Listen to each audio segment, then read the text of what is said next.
E hoje, no Saúde e Fé, vamos falar também de um tema interessante, importantíssimo, fibrilação atrial. Isso mesmo, fibrilação atrial. A fibrilação atrial é a arritmia cardíaca sustentada mais frequente e responsável por 33% de todas as internações por arritmia, sabia? Ocorre entre 1 e 2% na população geral, aumentando significativamente com o envelhecimento e com a presença de doenças cardíacas. Pode não ter causa aparente, mas muitas vezes se desenvolve em corações doentes, como na insuficiência cardíaca. Porém, para conversar um pouco com a gente sobre isso, eu e você vamos receber ela que é a nossa queridíssima médica cardiologista, a doutora Ana Gabriela Caldas. Doutora Ana Gabriela, bom dia, bem-vinda. Obrigada. Deus abençoe. Obrigada, uma honra estar aqui hoje, né? Muito obrigado, doutora. E qual é a sua expectativa para esse Natal, doutora? Passar com a família, né? Claro. Lindo, né? Acho que é um momento de família, né? Sim, com certeza. A família, essa harmonia, esse bem-estar, a família é o primeiro ambiente de cura que a gente tem, doutora? Eu acredito que sim. Porque o amor cura, né? O suporte familiar é muito importante, né, para qualquer doença. É tão triste. Muita gente reclama, doutora, se me desculpe até alongar um pouquinho nesse tema, muita gente reclama, eu não gosto do Natal porque é um período triste, enfim. Porque, claro, as pessoas, muitas delas passam sozinhas, o ente querido talvez já não esteja mais aqui, os filhos já cresceram, já vão passar com a sogra, etc. Sim. Então, mas não é um momento de tristeza, é recordar que existe um amor que nos visitou, né? Sim, com certeza. E as famílias vão se multiplicando, né, assim, né? Isso é natural, vão nascendo novas doutora, famílias né? dentro de cada uma, né? Com certeza. E hoje, fibrilação atrial? Fibrilação atrial. O que é isso, doutora? É um tipo de arritmia bem complicada. Vamos falar isso na festa do Natal? Pois é, um tema meio pesado, né, pro Natal. Vamos lá, doutora. Vamos tratar esse tema.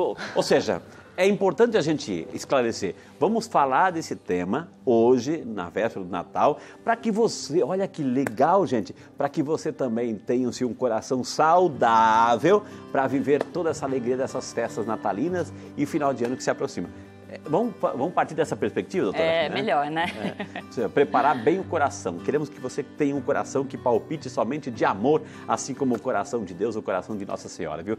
Quando é que acontece isso, doutor? Como que acontece isso? Então, o termo fibrilação atrial, a gente está falando de um tipo de arritmia, né? Quando a gente fala em arritmia, a gente está falando da parte elétrica do coração. Acho que em outras vezes a gente comentou aqui que o coração ele pode ser comparado com uma casa, né? A parte estrutural, a parte de encanamento e a parte elétrica. Quando a gente fala de arritmia, a gente está falando da parte elétrica do coração. E a fibrilação atrial, o coração ele perde aquele ritmo habitual dele, né? Que a gente chama de ritmo normal, em medicina a gente chama de ritmo sinusal. É aquela contração e relaxamento. O compasso dele. O compasso certinho dele, né? Que a gente escuta lá com o estetoscópio, aquele tum-tá bem certinho, bem rítmico, né? Na fibrilação atrial, isso se perde e o coração ele deixa de contrair e relaxar, aquela contração adequada. Ele simplesmente fibrila. Isso é o termo, né? É como se ele estivesse chacoalhando, ele não tá tendo uma contração efetiva. Mas não é um ato de rebeldia do coração. Alguma coisa aconteceu para isso se manifestar, doutora. Isso, exatamente. Existem os fatores de risco que levam o paciente até a fibrilação atrial. E quais são, por exemplo, doutora? Então, a própria idade, né, como você comentou na abertura do programa, é uma doença mais comum do idoso, especialmente acima dos 65 anos, né? A mulher, o fator de risco, ser mulher é um fator de risco para essa doença. Mas nessa idade exatamente, também exatamente. Pode ser nas idades mais avançadas, sim. Tá. Geralmente nas idades mais avançadas. Mas alguns pacientes mais jovens podem ter também a fibrilação, né? Aí geralmente já é um problema mais estrutural do coração. Mas esses pacientes que vão tendo ao longo do tempo, geralmente são pacientes que já têm outros fatores de risco para o coração. A pressão alta, diabetes, obesidade, apneia do sono, tudo isso são fatores de risco para ter a fibrilação. Doutora, eu vou trazer um tema, talvez tenha relação, mas a gente vê aí muitos atletas, muitos jogadores, enfim, que se submetem a uma carga muito grande de atividades emocional, pressão, e aí eu já coloco o fator estresse emocional, que de repente às vezes os jogadores que estão lá jogando e caem no campo e aí tem que trazer o desfibrilador, assim. É mais ou menos isso também, ou seja, essa carga emocional colabora? Sim, isso tem a ver também. Aí falando da morte súbita, né? Aquela história, não tinha nenhum problema de saúde e morreu subitamente do coração. Morreu na academia, morreu jogando bola. Infelizmente, é uma coisa que todo mundo conhece alguém, já ouviu uma história assim, né? Nesse caso da morte súbita, a gente está falando mais da fibrilação ventricular ou de outras arritmias dos ventrículos, né? O termo atrial significa que a arritmia é nos átrios, na parte superior do coração. Aqui a gente tem um molde, então a gente tem o átrio e o ventrículo do coração, doutora? Sim, acho que é mais fácil mostrar. Dá para abrir isso aí? Isso aí. Fique à vontade, doutora. Licença. Faça uma cirurgia aí, doutora. Dá sim para abrir. Bom, então, falando aqui da parte estrutural, né? Conhecendo o coração por dentro aí. Essas duas cavidades superiores são os átrios, né? E essas duas cavidades inferiores aqui, os ventrículos. Tá. A gente tem o átrio direito, átrio esquerdo, ventrículo direito, ventrículo esquerdo, né? Quando a gente fala fibrilação atrial, a gente está falando dos átrios, são essas cavidades superiores, que é exatamente onde começa o estímulo elétrico do coração, né? Primeiro os átrios contraem e depois os ventrículos. A fibrilação atrial, ela acontece justamente por uma contração ineficaz do coração. Ao invés dele contrair com aquele movimento adequado, ele simplesmente, exatamente, ele simplesmente chacoalha, fibrila, né? Só nessa parte aí? Só nessa parte. Nos dois lados? Pode ser nos dois lados, isso. É até mais comum no átrio esquerdo, porque no átrio esquerdo a gente tem o que a gente chama de apêndice atrial esquerdo. Igual a gente tem aquele apêndice do intestino, que não serve para nada, só para inflamar. Tá. A gente tem um apêndice atrial esquerdo também, que também a gente fala que não serve para nada, só serve para formar coágulo. E daí entra a relação dessa arritmia com o AVC, né? Esse caso que você perguntou dos atletas, a morte súbita, aí geralmente a gente está falando da fibrilação ventricular, uma arritmia que acontece nos ventrículos. Então, quando balança, chacoalha, não é o coração todo que fica balançando, é só aquela parte, é só mais o átrio. Os átrios, exatamente. Mas o problema é que o átrio, ele manda sangue para o ventrículo. E se forma um coágulo ali dentro, ele pode mandar esse coágulo para o ventrículo e o ventrículo para a nossa circulação. Esse é o caminho do sangue dentro do coração. Átrios, ventrículos, artérias, exatamente. Entendi. Do lado direito, átrio, ventrículo, artéria pulmonar, né? E do lado esquerdo, átrio esquerdo, ventrículo esquerdo, artéria aorta, que é a artéria que vai para todo o corpo. Agora, doutora Ana, a gente tem o corpo dá algum sinal e se eu coloco a mão no peito, eu vou sentir que está fora do compasso? Ou é só o médico que percebe que alguma coisa está acontecendo? Não, dá para reparar assim, geralmente ela é bem sintomática, causa bastante mal-estar, né? O sintoma mais característico que o paciente chega reclamando, seja no pronto-socorro ou para o consultório, é a batedeira, né? Aquelas palpitações, um batimento bem irregular. Geralmente essas palpitações vêm associadas a cansaço, né? Começa a ficar ofegante, cansado. Do nada ou porque se submeteu a um exercício, fez fazer uma caminhada, uma corrida, uma esteira, não estava acostumado, meio sedentário, vai lá, corre e aí fica ofegante. Mais comum com o esforço, né? Porque a tendência quando a gente está sob algum estresse, seja ele físico, um exercício ou um estresse emocional, a tendência é que o coração bata mais rápido. E se ele bate mais rápido, dessa forma totalmente desordenada, aí é que vai dar mais sintomas, né? Ele pode aparecer do nada, doutora? Ou seja, a pessoa está dormindo, pode acontecer, está lá trabalhando de manhã, ou à tarde, ou à noite, pode acontecer, pode aparecer do nada? Então, é mais comum ter algum fator desencadeante, né? Então, por exemplo, o próprio estresse físico ou emocional, né? Às vezes, algum grau de desidratação. Eu tive um paciente que já aconteceu isso. Ele acabou tendo um quadro de gastroenterite, né? Que é a virose que a gente fala, né? Aquele quadro de diarreia, vômito, acaba ficando muito desidratado. E o coração, na tentativa de assim, melhorar aquele volume, aquele débito cardíaco, ele se contrai mais rápido, porque o paciente está desidratado, para bater mais rápido. E daí isso acaba gerando a fibrilação atrial. Então, desidratação, o próprio estresse físico ou emocional, bebida alcoólica, bebidas estimulantes, como energéticos, é cafeína, muito comum, essas coisas todas. Em excesso, né? Entendi. Pode dar. Agora, quando vocês, médicos, pedem para a gente fazer assim, um ergométrico, um exame de esforço, a ideia é assim, vamos estressar o coração para a gente ver se está tudo bem, se ele reage diante do esforço. Assim, esse estresse no coração, aí a pessoa tem uma arritmia, etc. Apareceu uma arritmia. Quando a gente ouve falar arritmia, é sempre do átrio? Não necessariamente, não necessariamente. Pode ser tanto dos átrios quanto dos ventrículos, né? A fibrilação atrial acaba sendo uma das arritmias mais comuns que a gente tem, especialmente nos pacientes idosos, né? Entendi. Mas a arritmia que o teste ergométrico desencadeia pode ser tanto atrial quanto ventricular, pode ser várias arritmias. A senhora conhece, né? Eu fiz no ano passado, etc., o Dr. Gaia, que ele fala muito bem da senhora, eu mandei o seu abraço, ele ficou tão feliz, doutora, nosso cardiologista em São José, e E aí ele pediu esse exame de esforço, aí apareceu essa arritmia, mas eu não tenho ideia se foi atrial, ventricular ou foi o conjunto da obra, doutora. Então, na verdade, assim, quando a gente fala arritmia, é só ali a pontinha do iceberg, né? Existem vários tipos de arritmias. Existem arritmias que vêm dos átrios, que vêm dos ventrículos, existem arritmias que fazem o coração bater rápido demais ou devagar demais, né? Que é o caso quando o paciente tem que colocar um marca-passo.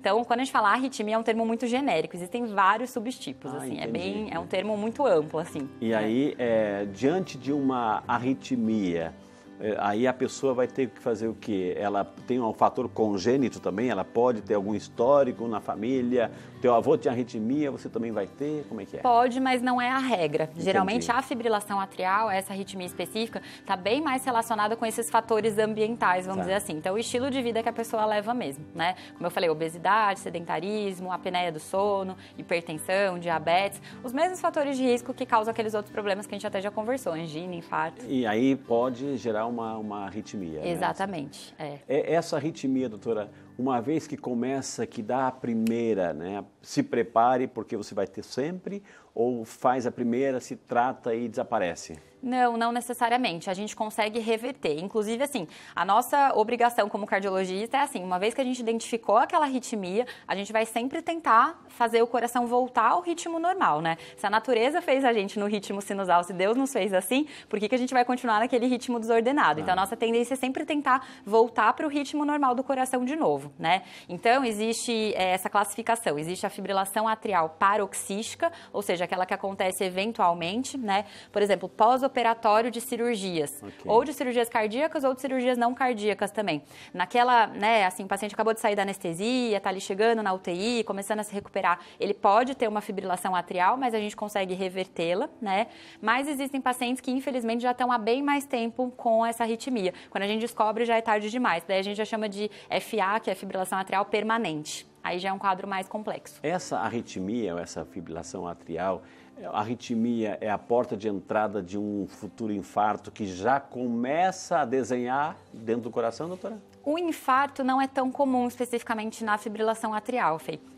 A questão é que, assim, os mesmos fatores de risco que levam o paciente a ter a fibrilação atrial são os mesmos que levam o paciente a ter um infarto. Não que ela vai causar, mas os fatores de risco, eles se interpõem, né? A fibrilação atrial é mais comum causar o AVC. Aí isso que eu acho que é interessante a gente falar. O que acontece? A partir do momento que o átrio, né, vamos pegar aqui o átrio esquerdo, ele começa a bater de uma maneira muito desordenada, né, assim, ele tá fibrilando, chacoalhando, né, acho que essa é a melhor expressão. Pode ser assim. Só o lado dele, só o lado esquerdo. Isso, pode ser. Geralmente são os dois, né, mas falando aqui, por exemplo, do átrio esquerdo, né, quando ele tá lá fibrilando, o sangue, ele não vai seguir aquele caminho que a gente comentou, átrio, ventrículo, artéria. O sangue, ele fica ali dentro dando voltas, exatamente. Isso é o que a gente caracteriza como a estase sanguínea. O sangue, ele começa a fazer aquele turbilhonamento, né? Como se fosse uma centrífuga, né? Começa a turbilhonar ali dentro e essa estase sanguínea faz com que o sangue se coagule. Então, se o paciente fica mais de 24, 48 horas, principalmente 48 horas, em fibrilação atrial, ou seja, batendo nesse ritmo desordenado, pode acabar formando um coágulo lá dentro. E o problema é que, a hora que o átrio mandar o sangue para o ventrículo e o ventrículo mandar para a artéria aorta, esse coágulo vai se desgarrar e ele pode parar em qualquer lugar. Quando ele vai parar no cérebro, geralmente ele vem pelas artérias, pela artéria aqui, a aorta, vai pelas carótidas e no fim para a circulação cerebral é o que causa o AVC. Entendi. Gente, olha quanta informação valiosíssima aí. Ô, doutora, e o fato de uma pessoa que tem o tratamento vai ser como? Vai ser por remédio a vida inteira? Como é que é?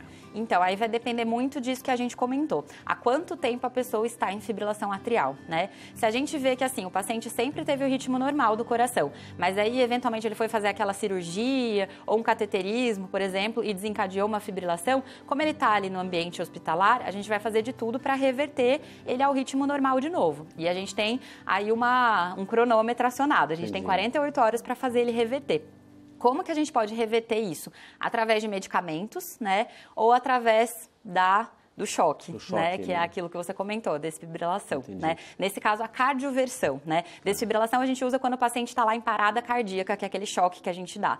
A cardioversão é a gente voltar o coração ao ritmo normal. Ele pode voltar sozinho, ou seja, ele começou um processo de fibrilação ali, etc. Ele pode voltar, ele está ali, mas de repente a pessoa está lá, ele acalma, o próprio organismo, na sua inteligência interna, ele acalma ou uma vez que começou, continua? Pode e acontece frequentemente até, mas isso você concorda que pode ser uma coisa ruim. Quer dizer, se o paciente ele ficou menos de 24, 48 horas em fibrilação, ainda não deu tempo dele formar um coágulo. Então até aí tudo bem, a gente, né, assim, conseguiu cumprir esse time, vamos dizer.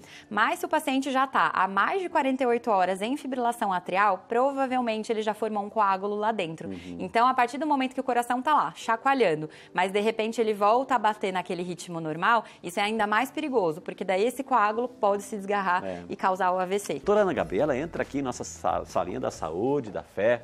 Então, doutora, assim, para quem está chegando agora, o que é fibrilação atrial? É esse batimento desordenado do coração, especificamente dos átrios, né? Que são essas cavidades superiores que a gente comentou no outro bloco, né? E o fato dele bater dessa forma desordenada faz com que o sangue que está lá dentro circulando não circule adequadamente, está mais propenso à formação de coágulos e por isso que essa arritmia tem relação com AVC, né? É interessante assim a gente ver o mecanismo, porque eu fico imaginando quando a gente coloca um pedaço de maçã, de banana, de pera num liquidificador, doutora, assim, verdura, etc. E o liquidificador bate, ele vai triturar aquilo lá, vai formar um líquido, né? Uma pasta, né? Ou seja, se está batendo lá, o sangue poderia ficar até mais fino, mas pelo contrário, ele pode causar um coágulo, doutora. Não, exatamente. Seria mais ou menos o mecanismo da centrífuga, né? Ele ficar rodando ali dentro. Em torno dele mesmo. Exatamente, exatamente. A hiperviscosidade sanguínea, né? É tudo aquilo que faz a formação de um coágulo no corpo. É essa tríade, né? O fato do sangue estar um pouco mais parado, circulando ali e fatores do próprio coração. Geralmente quem tem essa fibrilação, o átrio ele já é mais aumentado, entendeu? Pacientes. Então isso acaba destruindo o sistema elétrico ali do coração. Entendi.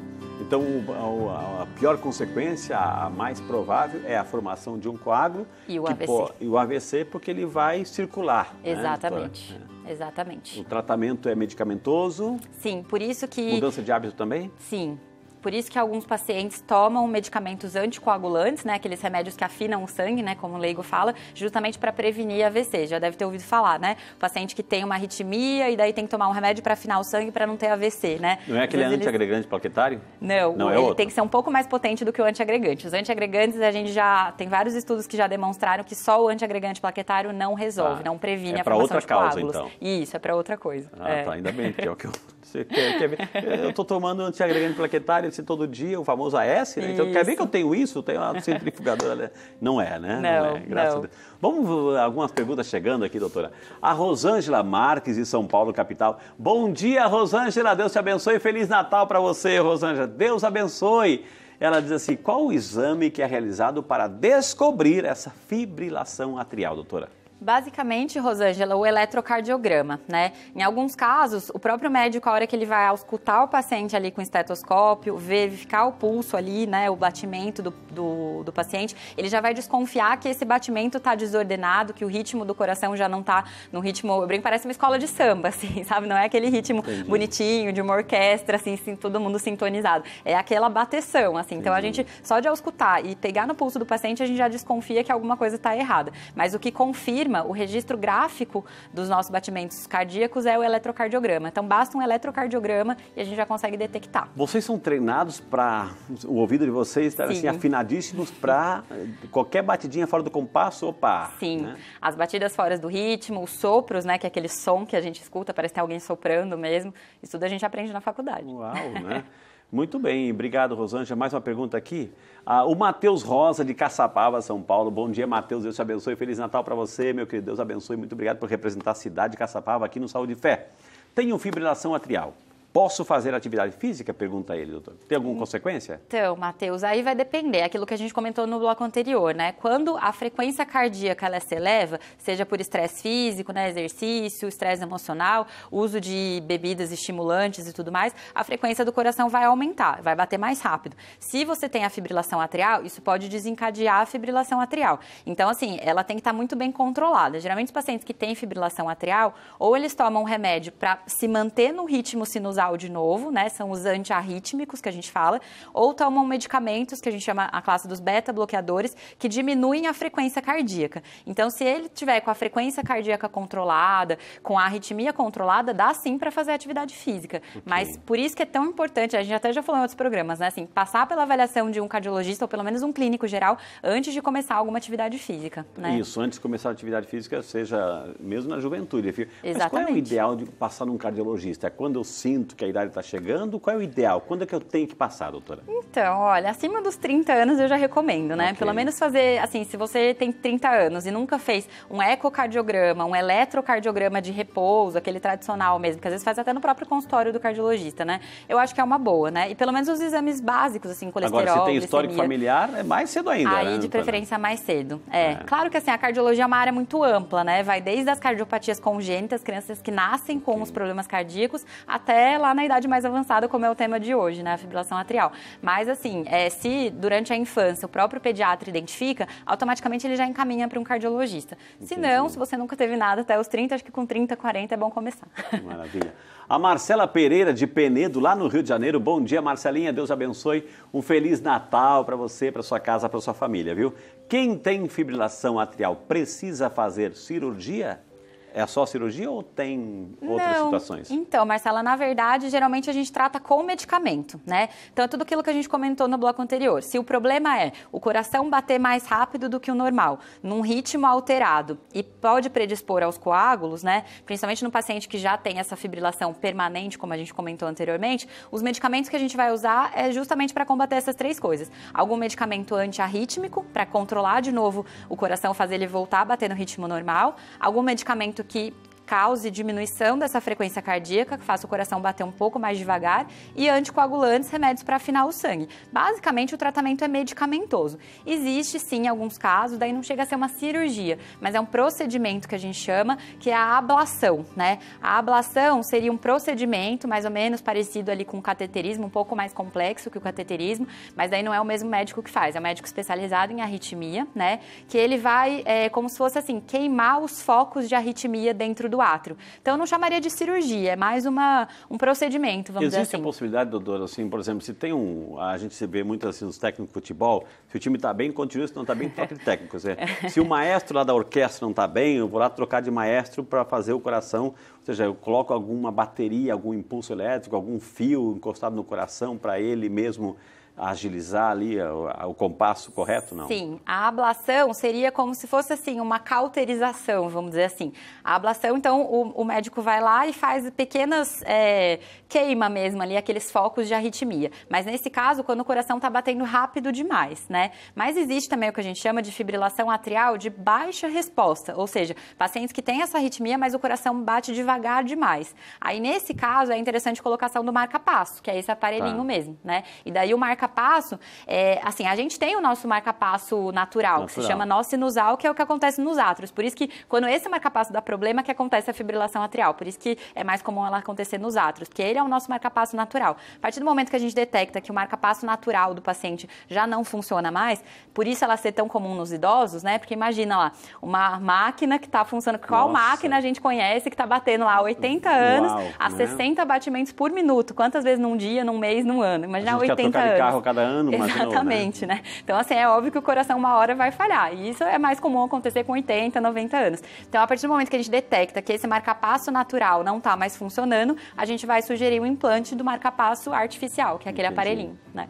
Muito bem. O Júlio Barbosa, de Caraguatatuba, São Paulo. Bom dia, Júlio. Deus te abençoe. Feliz Natal para você e para sua família. Júlio, essa é uma doença hereditária? Pergunta ele, doutor. Não necessariamente, Júlio. Pelo contrário, acho que até a gente comentou também no bloco anterior. É mais comum pelos fatores ambientais, vamos dizer assim, né? Então, a apneia do sono, que geralmente está relacionada com obesidade, principalmente a obesidade aqui na região cervical do pescoço, diabetes, hipertensão arterial, tudo isso leva o paciente a ter a fibrilação atrial.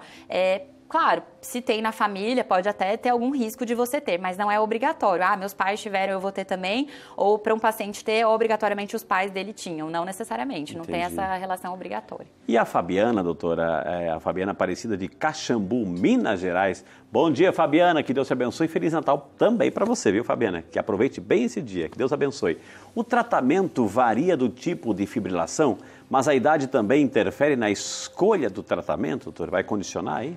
Sim, com certeza, Fabiana. Sim, para as duas coisas, né? Interfere o tipo de fibrilação, com certeza, e a idade também. O tipo vai depender de tudo aquilo que a gente comentou. É uma fibrilação atrial que faz o coração bater rápido demais? Geralmente a gente vai indicar a ablação e os medicamentos. É uma fibrilação atrial que faz o coração bater baixo demais? Devagar demais, né? A gente chama de fibrilação atrial de baixa resposta ventricular, aí geralmente vai ser o uso de marca-passo, né? Então vai depender do tipo. Outra coisa, aquilo que a gente comentou, se é um paciente que está em pós-operatório de uma cirurgia, ele sempre teve o ritmo normal, por causa da cirurgia alterou. Então ele tem menos de 24 horas que ele está em fibrilação atrial. Aí fica até mais fácil a gente fazer aquela cardioversão, que é o choque, ou o tratamento ali com o medicamento na veia e tudo mais ali no hospital. Isso é até passível da gente fazer. Agora o paciente que já tem fibrilação atrial há mais de um ano, há vários anos, com certeza a gente não vai poder fazer essa cardioversão, porque vai que nessa ele já tem um coágulo ali dentro e na hora de fazer a cardioversão a gente está provocando aquele AVC. Então depende muito do tipo, sim. Tá, como é que você sabe que está com coágulo ali? Tem algum exame específico? Tem, isso é muito interessante essa pergunta. Existe um exame que se chama ecocardiograma, né? O ecocardiograma é aquele exame normal que dá para fazer até em consultório do cardiologista, né? Ele é aquele que passa um gel aqui no coração, um ultrassom do coração, né? Justamente para ver as cavidades e tudo mais, fazer as medidas do coração, observar o coração contraindo e relaxando. Esse é o ecocardiograma transtorácico que a gente faz através do tórax. Mas existe um tipo de ecocardiograma que se chama transesofágico, que nesse caso ele parece uma endoscopia, né? O paciente tem que ser sedado, como se fosse fazer uma endoscopia mesmo. E através do esôfago a gente enxerga o coração mais de perto. E daí nesse exame a gente consegue enxergar dentro da cavidade. Lembra que eu falei daquele apêndice atrial esquerdo? Aquele apêndice é o principal local de formação de trombos. Então ali a gente consegue enxergar se tem coágulo, se o sangue já está mais ali parado, com a tendência a formar o coágulo, aquilo que a gente conversou no começo. Então tem esse exame sim. Quando a senhora fala do coração eu fico assim arregalada, né? Porque, né? Eu tenho histórico, né? Então tem que saber entender as coisas.